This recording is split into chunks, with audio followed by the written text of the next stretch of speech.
શનિ મંદિર પરિવારના મુખ્ય આગેવાન એવા અશોકભાઈ પવાર અને બાલકૃષ્ણ સેવા ટ્રસ્ટના પ્રમુખ ભાઈ શ્રી સ્વપ્નિલના માધ્યમથી જે ભગવાન શ્રી દ્વારકાધીશ કૃષ્ણ કનૈયા લાલના જે સ્વરૂપ કહેવાય એવા ભગવાન શ્રી ખાટુ શ્યામ અને એમના પ્રાણ પ્રતિષ્ઠાનો જે મહોત્સવ જે કાર્યક્રમ રાખવામાં આવ્યો છે, જેમાં પોતાની જાતે ભાગ્યશાળી સમજું કે અમને આમંત્રણ આપ્યું ને અહીંયા આરતીનો લાવો પણ મળ્યો.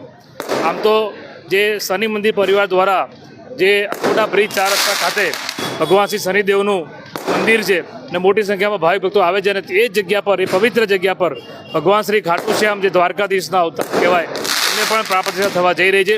ત્યારે તમામ શહેરીજનોને ભગવાનના ખાટુ શ્યામ ભગવાનના આશીર્વાદ પણ મળશે, બધાને દર્શનનો લાવો પણ મળશે અને આવું જે ભગીરથ કાર્ય કર્યું છે ભગવાન દ્વારકાધીશ હંમેશા એમને પ્રેરણા આપતા રહે અને આવા સેવા કાર્ય, ભગીરથ કાર્ય કરતા રહે એ શુભેચ્છા પણ પાઠવું છું.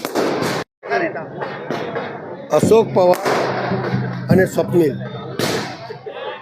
એમનો બાલકૃષ્ણ સેવા ટ્રસ્ટ. અશોક પવાર મારો ભાઈબંધ છે, મારી સાથે અમે લોકો રહેલા છીએ, પણ એની ભક્તિભાવથી એને મનમાં એક સપનું આવ્યું કે મારે ભગવાનની સેવા કરવી છે, તો ભગવાને એને રસ્તો બનાવેલો. શનિદેવના ભગવાનની સ્થાપના એના તાન મન ધન અને જે એની વિચારધારા હતી એનાથી શનિદેવનું મંદિર થયો. આ વડોદરા શહેર ચારે બાજુથી લોકો એનો લાભ લે છે. પછી એને લાગ્યું કે ખાટુ શ્યામ ભગવાનની સ્થાપના કરવી છે. ભગવાનના મંદિર આમ જ નથી ઊભા થતા, જ્યાં સુધી મક્કમ નિર્ણય ના હોય, જ્યાં સુધી ભગવાનનો આદેશ ના હોય ત્યાં સુધી આવા મંદિર નથી થતા.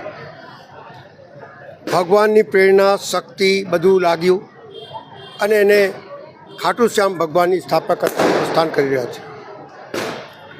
આ સ્થાપના, આ બંને મંદિરની સ્થાપના એ વર્ષો સુધી ચાલશે અને વર્ષો સુધી ચાલશે તો એના આશીર્વાદ બી લોકોને, વડોદરા શહેરના લોકોને મળશે. મારું માનવું છે કે એક ભગીરથ કાર્ય, ચાહે અમારા અશોક પવાર હોય, ચાહે અમારા સ્વપ્નિલ હોય, આ ભગીરથ કાર્ય કર્યું છે અને આ ભગવાનની સેવાનું કાર્ય કર્યું છે. એનાથી વડોદરા શહેરને લાભ થશે. મારું માનવું છે કે આ વડોદરા શહેરના તમામ લોકોને એના આશીર્વાદ મળતા રહે અને આ મંદિર વર્ષો સુધી એને લોકો યાદ કરે, સાથે સાથે એમને બી યાદ કરે એવી ભગવાનથી પ્રાર્થના કરું છું કે આવા ભગવાનની સેવા કરવા માટે એમને શક્તિ આપે, એમને મનોબળ પાકું રાખે અને લોકોની સેવા કરતા રહે અને ભગવાનની સેવા કરતા રહે, એ જ ભગવાનથી પ્રાર્થના કરું છું.